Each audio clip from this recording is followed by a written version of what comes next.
to the world, you know, not just in a city. Your reaction to that, Jay? I think he has a point, but to broad stroke the whole thing would be like me saying that the film industry is horrible.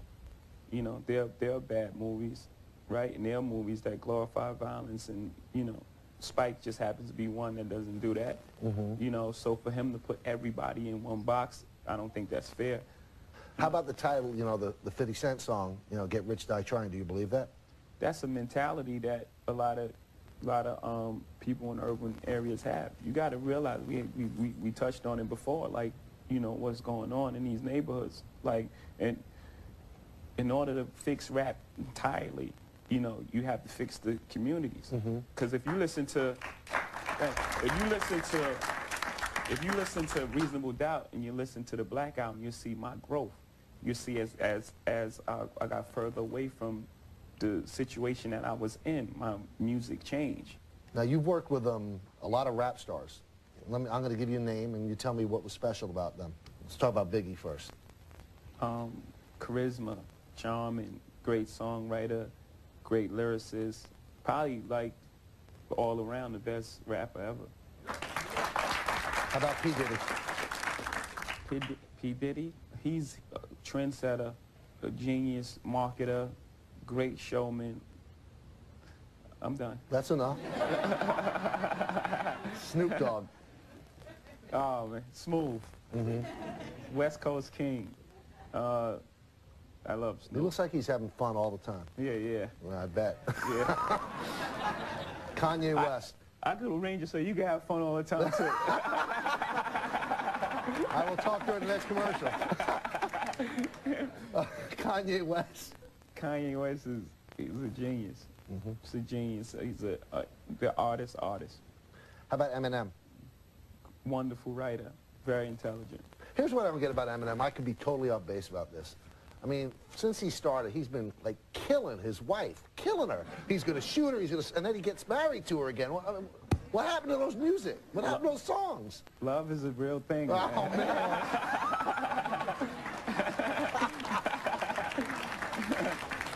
Motzi Yahoo, like a Jewish rapper? Yeah. I actually like this song. I think it's dope. Yeah? It's very reggae influenced. I like the spin. I didn't hear the album yet, but the song is hot. Beyonce. Talented. Very pretty. Talented. Very pretty. Very pretty. Very talented. I don't think people realize her talent because of the songs and how it gets played on the radio. You tend to overlook, but she's absolutely one of the best singers of our generation.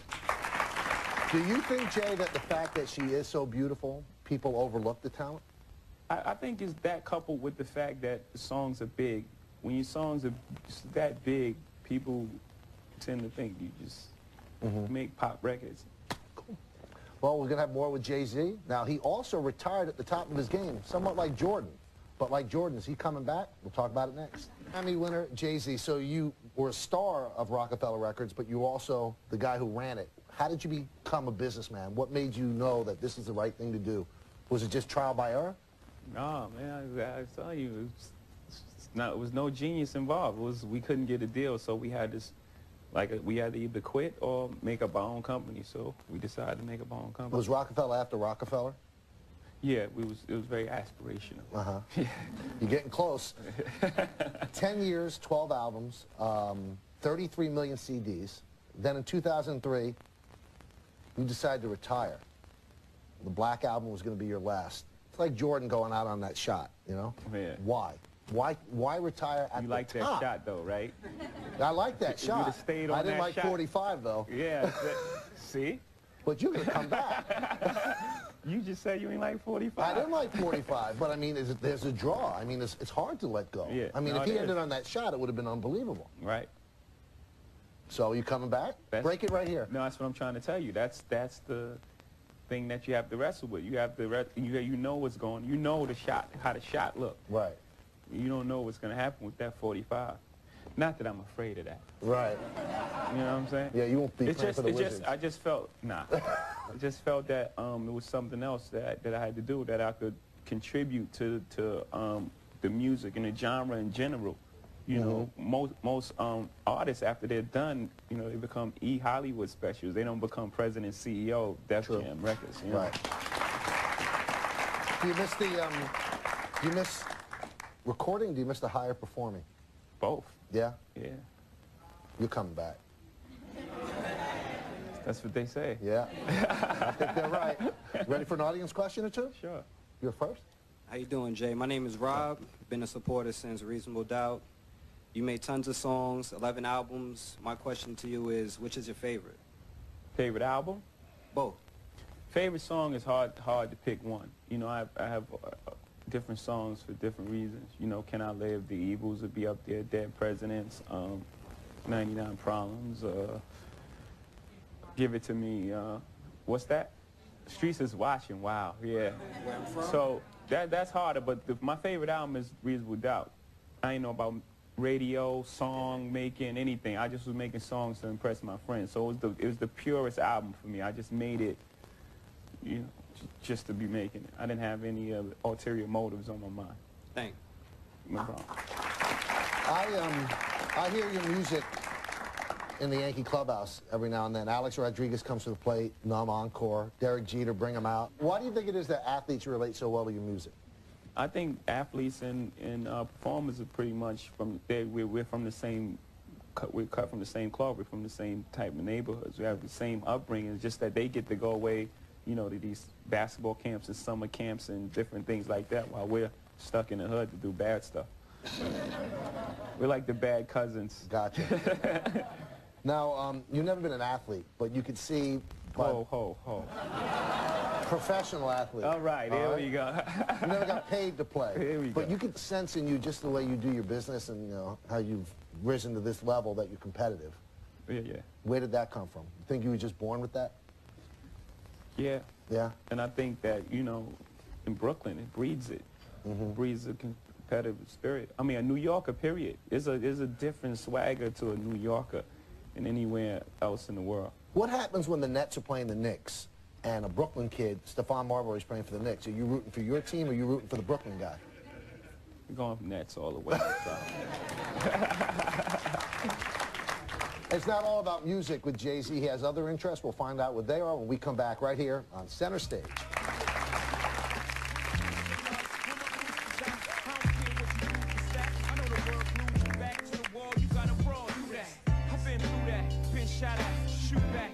Keep a peace like a boot ass. I ain't a new jack, nobody gon' Wesley snipe me. It's less than likely. Move back. A lot of other companies, including Rockaware, but you know, Yes Network gear is pretty cool. You're gonna get that, so that's a big part of coming on. Yeah, I was saying that. So I figure I'd bring you something. You got some stuff for me? Yeah, I brought you some stuff. Nice, nice. How did you branch out into the clothing line? Because that is incredibly successful for you. What made you do that? I was wearing this clothing line called Iceberg, like early '96, '97, and then I would go to the shows and I would see that everyone had on Iceberg.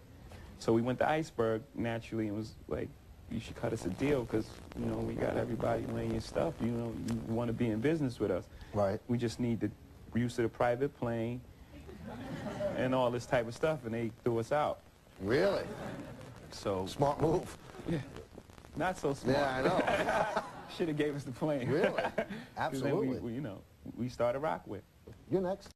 What's Frank, up, man? my question is, when you're just hanging out, riding around in the car, what kind of music do you listen to? I'm a weirdo. I listen to everything. I listen to everything from Evanescence, Coldplay, Scarface, Linkin Park, yeah, you know, Fall Out Boy.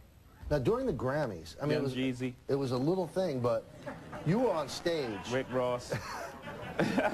and you performed with Paul McCartney. Was it cool to perform with Paul McCartney?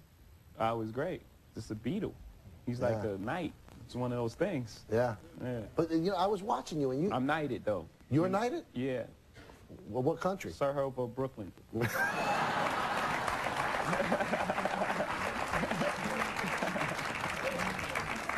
Now, the kicks you're wearing are your own. I mean, that must be Yeah. pretty cool to wear your own sneakers. It's not like you didn't buy them. They have your name on them. They're the S. Carter line from Reebok. Yeah.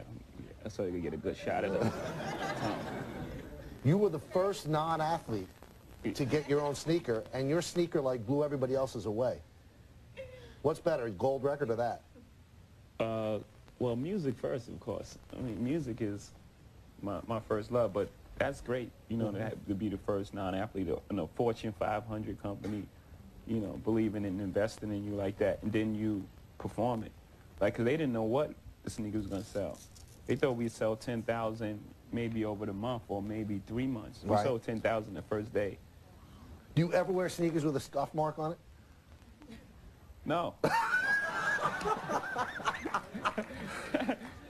Because when I was in the Bronx, if you got a new pair of sneakers, you know somebody would always come over to you and step on it. I mean, that doesn't work with you, right? No. I told you it's a pecking order. Right. The guys that got their sneakers stepped on is not. They end up being the host. You're bad. Hi, JC. I'm also Hey. a big fan. My name is Thank you. Michelle, and I My wanted sister's name is Michelle. to. All right. Hey, I wanted sister. to- hey. You have your own movie company, Rockefeller Films, and you've done a little acting. And I just wanted to know if you have any plans to do more of that. Wow. Acting. Acting is tough. I'm gonna get around to that. You know, it's definitely another way to be creative, another arm, another extension to be creative, and I think it's avoided and it's needed to have, you know, the Goodfellas for our generation, you know, that represents people that you know, see, and love, and attitudes that you're familiar with. Now, in 2004, you sold Rockefeller Records for a lot of money. But when you start something, it's like your baby. Was that tough to sell it? Oh, I know you eventually ascended to the presidency of Def Jam, but I still own Rockefeller Records, actually. wasn't there a sale there somehow? Yeah, I got it back. Oh. Yeah. When I saw Rockefeller, it was like that chapter of my life was I was like closing that, and I was starting S. Carter. So I actually wasn't going to be the president. See, I didn't even think about that. That wasn't my thoughts. My thoughts was to go somewhere else and just start somewhere over sort of like Dre did when he left Death Row and he started Aftermath. You like being called President Carter? That's great. I was with President Clinton the other day, so I was like, you President Clinton, I'm President Carter. Well, Jay-Z has been in some tough rap battles before. Let's see how he does with Hit and Run right here on Center Stage. That's next. Welcome back to Center Stage with Jay-Z, your brand new host. And we got a guest on here today. This guy is a Yankee announcer and all this other stuff. Grew up in the Bronx, and he's here to tell his story. And Michael K., ladies and gentlemen.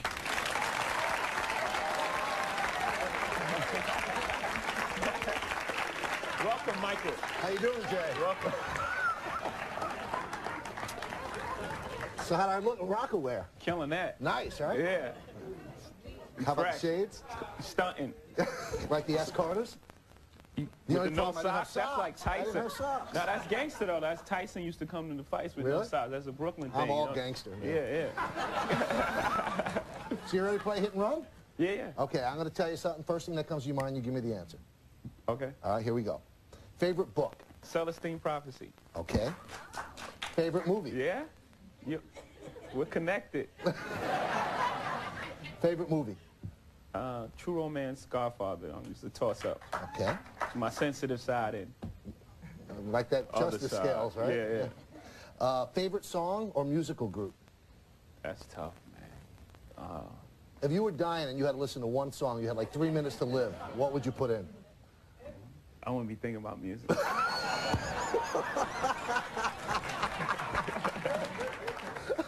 Biggie Smalls. Let's pick them. Okay. Pick one. Juicy.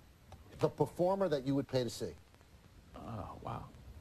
Well, I seen Prince. That was high. Marvin Gaye.